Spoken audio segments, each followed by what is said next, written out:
قناة فكرة جديدة ترحب بكم. نتمنى عمل لايك للفيديو وعمل اشتراك بالقناة لتشجيعنا على المزيد.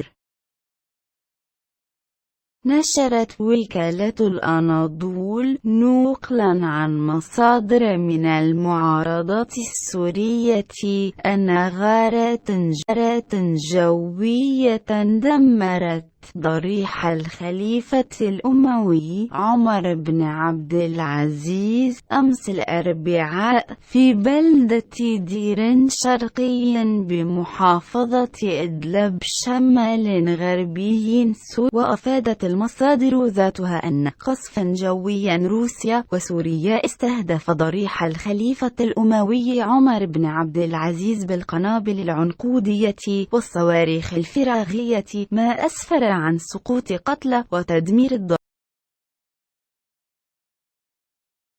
ونقلت المصادر نوفسها عن متطوع في الدفاع المدني قوله إن الغارات استهدفت بشكل مباشر الضريح وتسببت في دمار واسع فيه، إضافة إلى مقتل عدد من المدنيين بينهم أطفال.